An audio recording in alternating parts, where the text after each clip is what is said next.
Bonjour, dans cette vidéo je vais extrapoler la phrase de La Fontaine, vous savez, ce poète français qui avait dit que selon que vous soyez puissant ou misérable, les jugements de cour vous rendront noir ou blanc. Eh bien, au moins à son époque, à La Fontaine, ça allait jusqu'à la cour pour avoir un jugement. Aujourd'hui, et vous allez voir pourquoi je dis ça, il n'y en a plus besoin.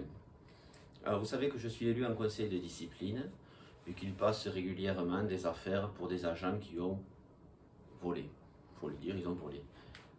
Bon, en général, pas grand-chose, hein, mais...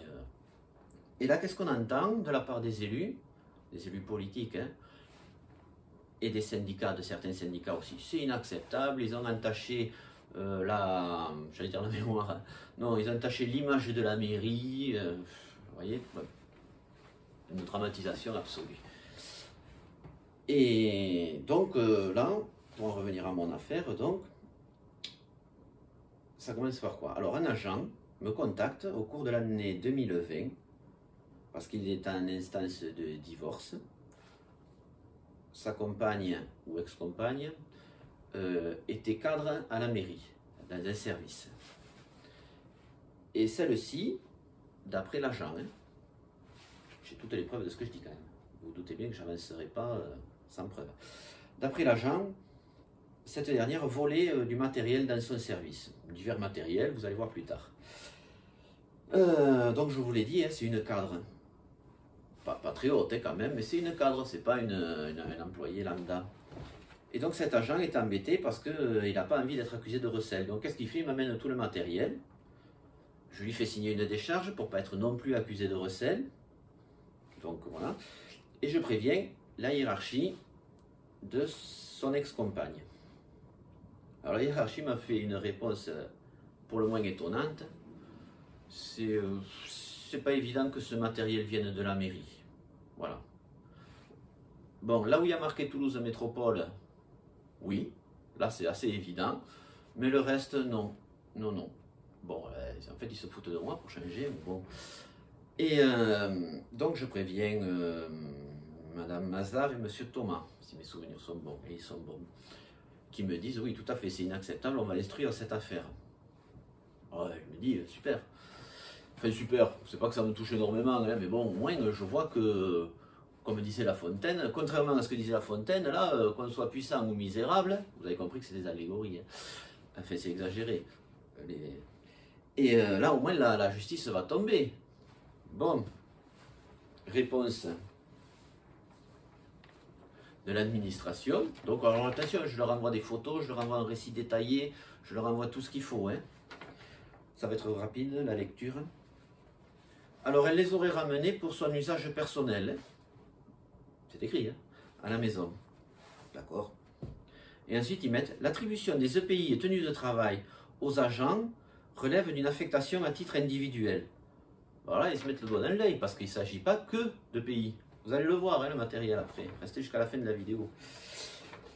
Donc, ceux usés ou remplacés par de nouveaux modèles peuvent être au choix des agents, soit conservés pour leur usage privé, soit remis pour destruction à la collectivité.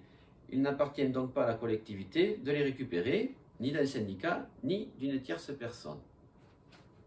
Bon, mais le problème c'est que là, il ne s'agit pas des EPI de l'agent censé les avoir volés, hein. Il s'agit des EPI de ses employés. Vous allez voir pourquoi. Et ensuite, ils me disent que je n'ai pas à faire du recel. Bon, rien compris, c'est pas grave. Alors, donc on me dit qu'il n'y a que des EPI. Donc vous allez voir un peu le matériel. Je vais faire une petite manipulation, hein. Si je la rate, il ne faudra pas trop m'en vouloir. Voilà, donc il s'agit de tout cela.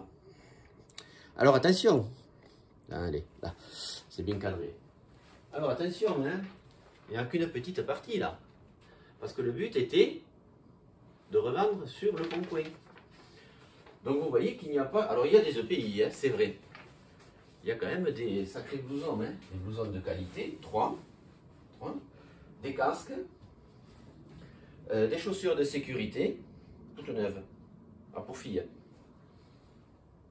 Et ensuite, qu'est-ce qu'on a? Ben, des gants, des tournevis. J'ai l'impression d'être au... Comment ça s'appelle là, le dimanche matin, là, c'est ce qu'ils vendent des télé-shopping. Des chasse-goupilles. Vous voyez? J'ai peur qu'en disant tout, on voit de quel service je parle. Mais après tout, hein, puisque personne n'a rien fait. Et une superbe collection, attendez, d'embouts. D'embouts de tournevis. Chose étrange, un mixeur. Oui, oui, un mixeur de la mairie. Et clou sur le gâteau. Alors là, je suis au premier étage. Hein, alors vous comprenez que je ne l'ai pas amené. Un vélo aussi.